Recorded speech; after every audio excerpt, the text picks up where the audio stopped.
I interrupted you. You were talking about this borderless issue. So look at the map and just forget about those borders, because it's not about the countries or any of that, because this organization works globally.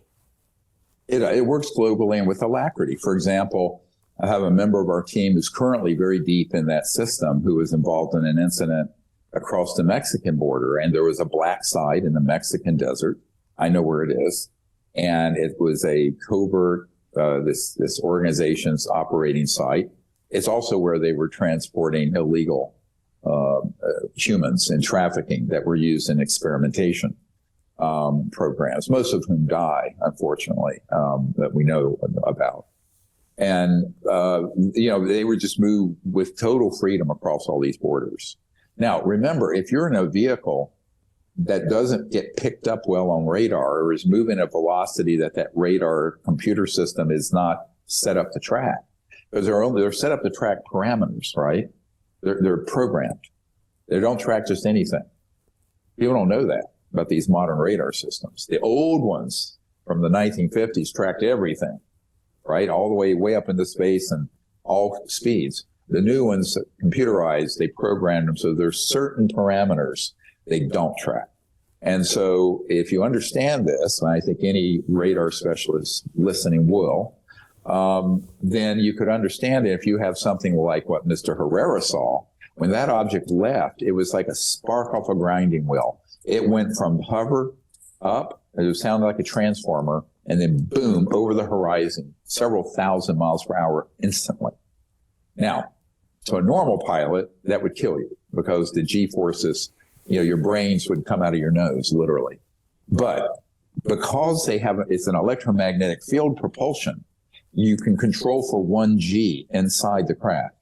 So you're basically moving in sort of a space-time bubble with these technologies. So you don't feel those forces, those G-forces. And this is why you see these objects making right-hand turns or going straight up and straight down at unbelievable velocities, which, of course, would destroy any biological organism on the inside. But you have to sort of drill down on what the physics around these objects are. And once you understand that, it makes total sense. Okay. And so are there sites in China, probably, or all around the world? Oh, sure. We know, I know that Raytheon has had a facility out in the Brazilian jungle.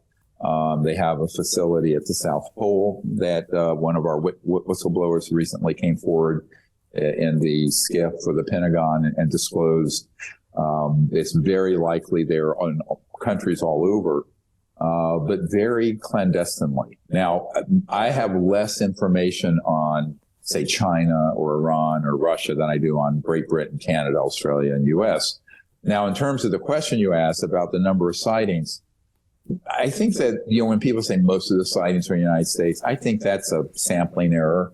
I just think that in these other countries, they don't make their way into the internet and into any official reporting system, because I have people all over the world who report seeing these both man-made and extraterrestrial objects. For example, what Mr. Herrera, the Marine, and his platoon saw, there were 6 of them. That was in broad daylight, but that was in Indonesia. And it was a spectacular event. They were like feet away from this 300-foot diameter man-made object. So see, Mr. Herrera should get a subpoena, and he will tell everything. And if his platoon members are subpoenaed, even though they have been threatened with being killed, they were threatened flat out, we will kill you.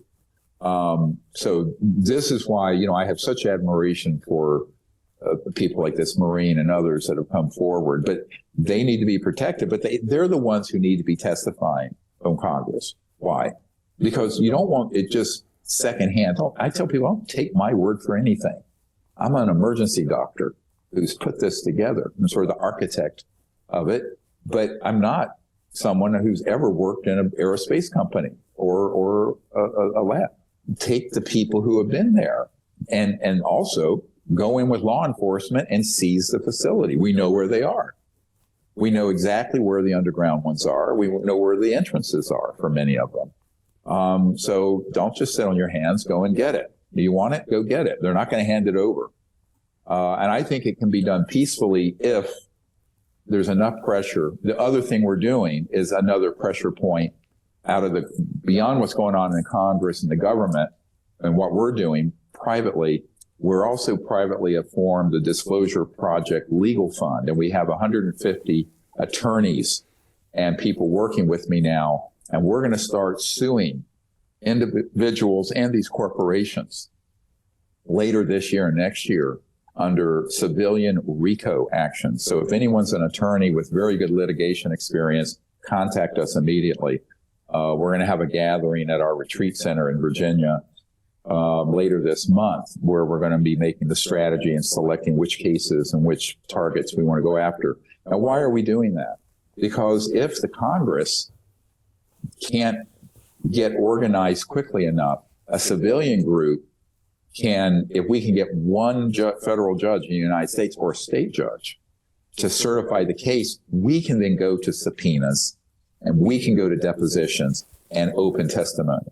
And at that point, that process would take the place of the Congress if the Congress drops the ball. So we're very quickly moving with this Disclosure Project legal initiative. And I'm very encouraged by the caliber of both prosecutors and investigators. We have a U.S. attorney on our team and litigators who have come forward, but we would like to see more. So if there are people listening who feel like they'd like to be involved, get hold of us. So Jim Rickards has just recorded a video that's not available to anyone in the public, and he's going to be talking about how this upcoming recession is going to be fast, it's going to be bloody, it's going to be nasty. But at the same time, he's going to show you how you can position yourself to profit from all of this chaos.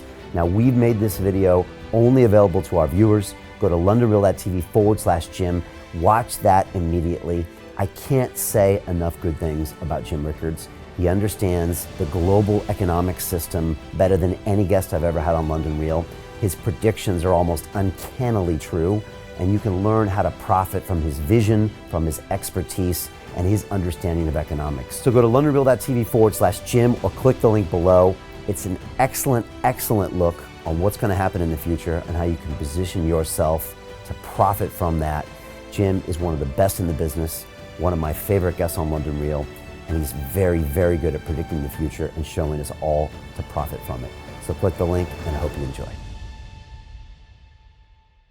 Hey, it's Brian Rose, founder of the DeFi Academy. I've told you my 4-week crypto bootcamp is amazing, but don't take my word for it. This is what my students are saying. The DeFi Academy was an amazing experience for me. It took me totally out of my comfort zone. In this course, I was challenged, I was held accountable, and pushed to do things that honestly weren't always easy. It's been phenomenal, and I can't believe we're already up on our 4 weeks. It has flown by. Going through this DeFi accelerator by far was one of the best courses I've taken. You do this course, you really get into the nitty-gritty of the activities that will make you comfortable with decentralized finance. Thank you so much to Brian and everyone at London Real and the DeFi Academy for even putting together an amazing course like this. Anybody else that wants to do it, please sign up.